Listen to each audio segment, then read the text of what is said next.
Hey guys, today I'm going to show you how to put together a heater that will heat even the largest room. Now this greenhouse probably has about 200 square feet in it, and when we have extremely cold weather, when we start getting down to the single digits, I have to up my game on my homemade heater. So I can't use one of the smaller heaters that you might have found across my channel, but this one will truly heat even the larger size rooms, and it doesn't take a lot of fuel, and it's so simple to put together. You can assemble this in under 10 minutes. Now, one of the main components of this heater is a paint can, but these I cannot find at my local hardware store because the ones there have a lining sprayed into them. So these empty paint cans that I'm using, and I would advise not using a paint can that had any type of chemicals or paint in it. So as you can see, these are very clean on the inside, nothing sprayed in there, just a normal paint can. But these, again, I'll put the link in the description, but I just prefer using something that's never been used before and doesn't have any type of lining. I would absolutely advise against that because of the toxic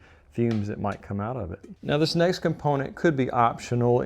This takes up space in the can and it helps me from using such a large quantity of fuel. This is just perlite, just a common item used in the gardening industry. You can buy this at any garden center, any hardware store. Sells it by the bag. I'll put a link in the description if you don't have any, but perlite is the next ingredient. And what I will say is perlite does tend to be dusty, so if you want to clean this, you'll need to wash it and dry it. Allow it to dry in the sunlight. Just run water across it and that'll wash a lot of the dust out. Not absolutely necessary, but if you just want the cleanest perlite possible. Now you may be able to find perlite. I'll look online and see if I can find some that's pre-washed, but this is not pre-washed, so there is a little bit of dust to it. I bought these in extremely large size bags at a garden center, so I probably have a lifetime supply of perlite. So that's the second option, and I'm going to explain to you how you can adjust the amount of perlite in your burner based on how long you want it to burn for. Now we're going to fill our paint can with perlite, but one thing I will say, perlite kind of helps slow down the burn a bit. So if you want to extend your burn time, let's say you're going to try to burn for in excess of 8 hours, you may want to use perlite over something like dry sand because the perlite has a lot of air pockets in it and it's going to burn a little bit better. So the sand, I've used that in one of my other burners. It did slow down the burn and prolong the life of the alcohol. So again, sometimes purity can affect that, but in this case, we just want to get the longest burn time possible in our little heater here in the greenhouse. So I filled it almost to the top. I'm going to clean it off a little bit, and then I'm going to add in our fuel. But I'm going to talk about two possible types of fuel we can use. Now the next thing I'm using is the stainless steel mesh, and I'm going to actually not cut it at all. I'm going to use the full length of it so I can have two layers. This is going to act as a radiant heater, and what we want to do is you could put this in before you put the perlite in or after. If you're doing it after, you're just going to put it around the rim of the can and just wiggle it back and forth until you get it.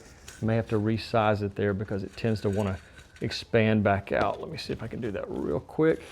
I want it to be able to fit into the can cleanly, and then I'll just wiggle it back and forth until we get the stainless mesh all the way to the bottom. So as you can see, it's sinking down in the perlite. Just get it all the way to the bottom, make sure it touches the bottom of the can, and then I'll show you the next step that leads to our finished product of our very, very efficient burner. Now it's easy to overfill these, so you can take a brush and just kind of clean out the grooves of the paint can. Not absolutely necessary, but just makes it a little bit better in case you have a little bit of dust floating around. So some of the air movement, you may have a little bit of an issue there with a little bit of dust. So I'm trying to reduce the amount of dust on the outside of our stainless mesh, our radiant type heater we have going here. Now I'm going to go back up to the desk and I'll show you the top and adding the fuel to our device. Now we're going to take the lid of our paint can and place it right on top, and there's a way to circulate air by doing that because this is going to become super heated. There's going to be a lot of heat rising out of there, and so we're going to just take the lid of the paint can and set it on there. So it's kind of that little groove you see around the edge is going to keep it stable and keep it from falling over. Now again, anytime you're using any type of open flame, be careful of pets and children. Make sure it's out of reach there. Let me show you how to fuel and refuel the device as we go. Now, since I am using such a large volume of alcohol, I can fill this thing all the way up to the top. Of course, the perlite's going to take up a certain amount of space inside of our can, but denatured alcohol is one of the best fuels for alcohol burning appliances. It even says it on the front of the can. Again, even if you're using something like denatured alcohol or any type of other alcohol, make sure you have carbon monoxide, smoke detector, and a fire extinguisher. I always recommend that on each one.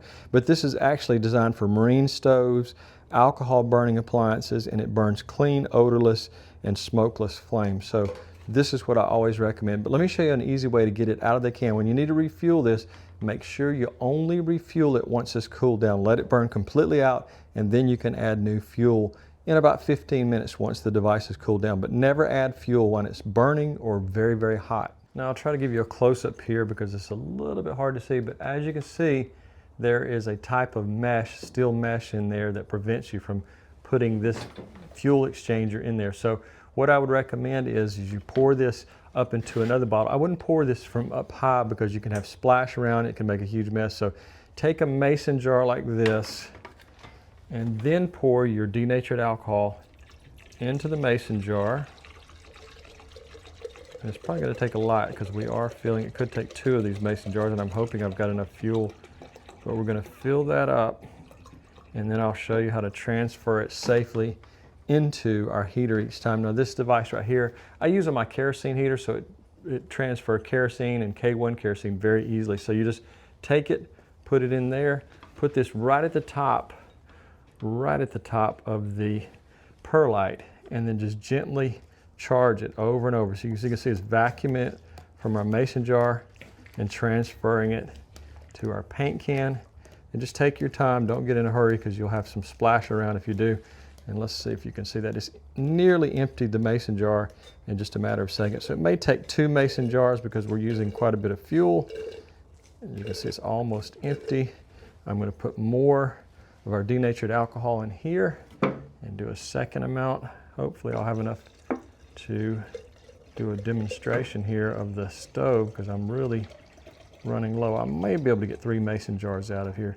And these large size cans of the denatured alcohol, they're not excessively expensive. It's a lot cheaper than using something like rubbing alcohol, which unless you're getting it from some kind of large discount supplier, you're going to probably pay more. So I'm just emptying it out. I'll try to move the camera so you can see how fast it does empty the mason jars. It just goes very quickly. So I'd highly recommend getting one of these fuel transfer pumps.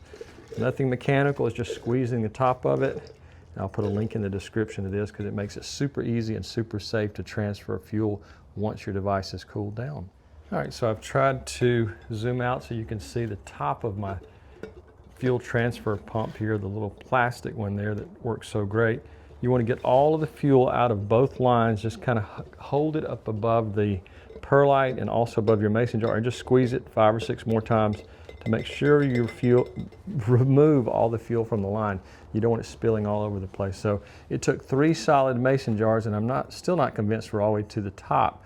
But now we have our radiant heater completely fueled, and we'll go on to the next step. And there's quite a bit in here. It's quite a bit heavier, so you don't have to worry about it being knocked over when it's completely fueled. Just a quick word about kerosene. This particular type of kerosene I really like. It's called 1K kerosene. It's a lot cleaner than your standard kerosene.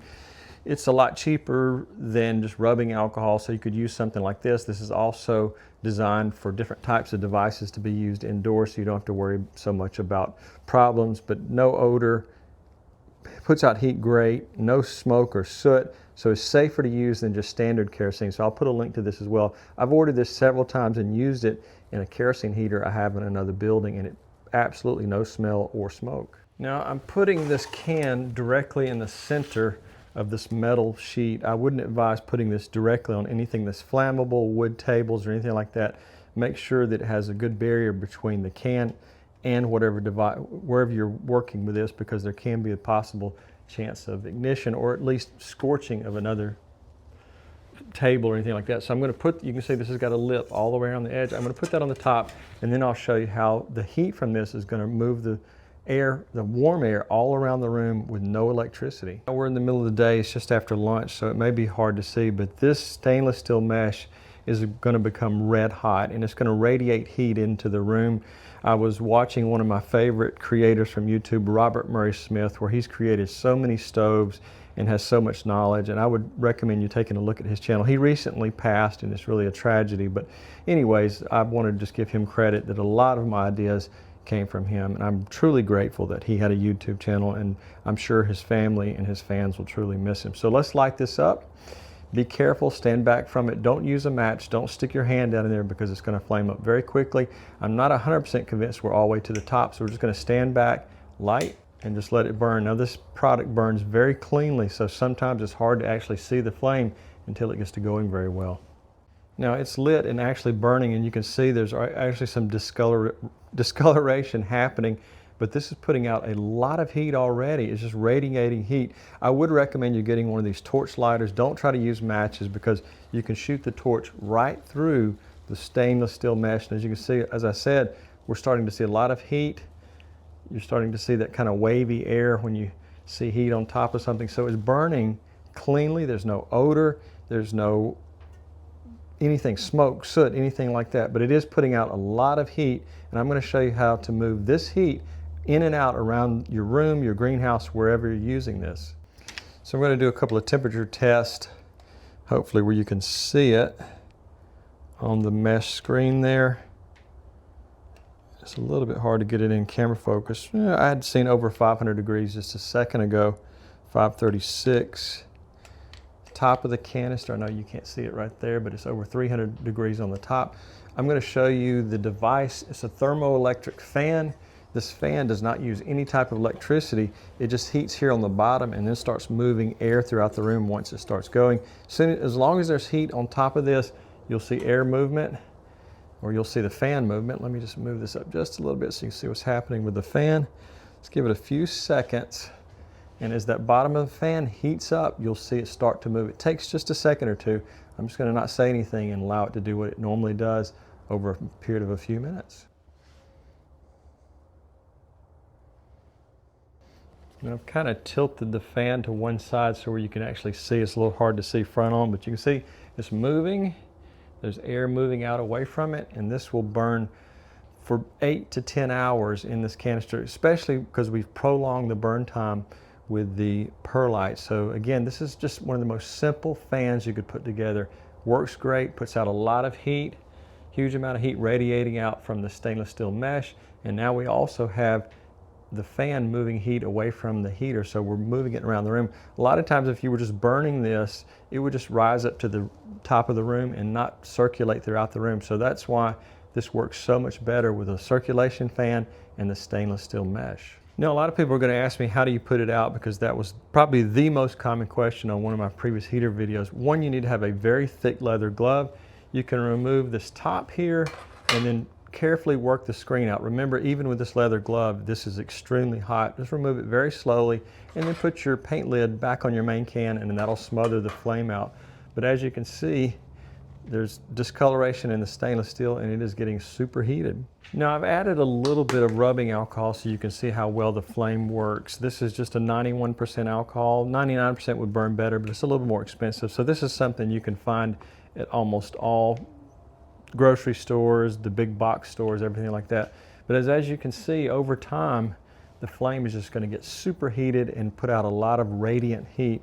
So that's what I wanted you to see, because the denatured alcohol actually burns so clean, it's hard to see the flame. So you can see that over time, it's going to put out a huge amount of heat. So depending on your fuel, you're not restricted to using denatured alcohol. If you're using something like rubbing or isopropyl alcohol, you're going to see the flame a lot more visibly than some of those cleaner burning fuels. But again, remember, all the proper safety equipment and extinguishing equipment. The fan on top is starting just to put out a huge volume of hot air throughout the greenhouse. I'm going to tilt it back up so you can see that.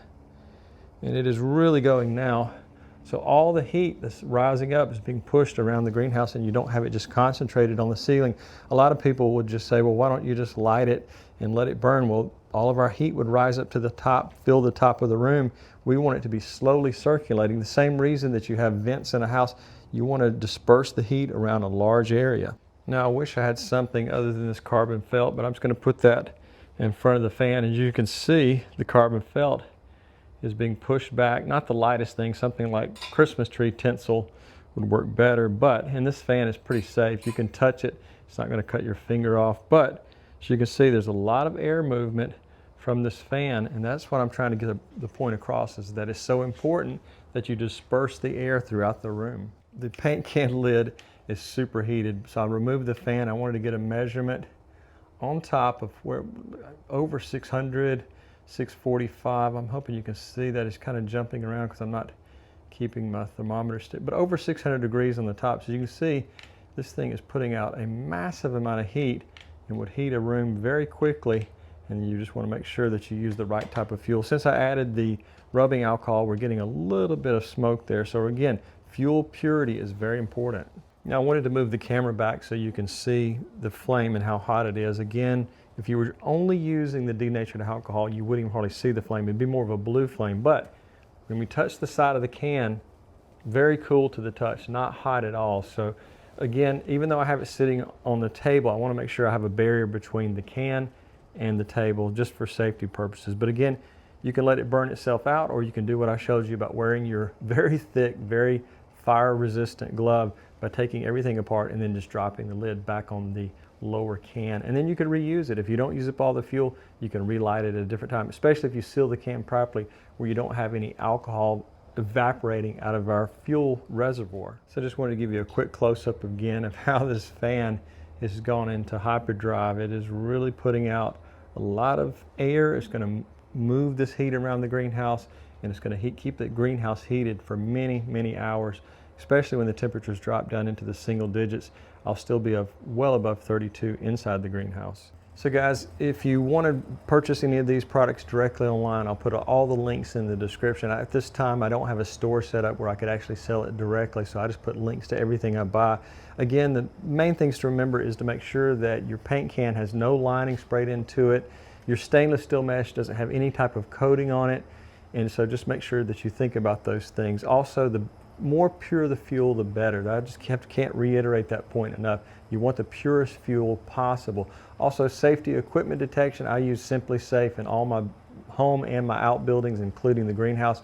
So if there was any carbon monoxide buildup in here right now, you would hear the Simply Safe going off. Also, I'll put a link to a very small fire extinguisher. I just put it 2 or 3 of them in and around the greenhouse, in my garage, anywhere there's a possibility of fire, that I can quickly put it out. So guys, if you liked the video or you got something out of it, I hope you will become a subscriber and maybe give me a thumbs up if you liked it. Also, if you want to truly help the channel grow as fast as possible, I have a Patreon link down below, and I've got a lot of free and paid material in there. You can download or watch different videos there really easily. So just take a look at that as well. You can go directly to it. But anyways, the fan is really putting out heat. This feels actually like an electric fan because it's putting out so much heat. So I'm believing it's called a thermoelectric fan. If I'm wrong there, please put a comment in the description exactly what type of fan it's called. But I believe thermoelectric. So guys, I really appreciate you watching, and have a great day.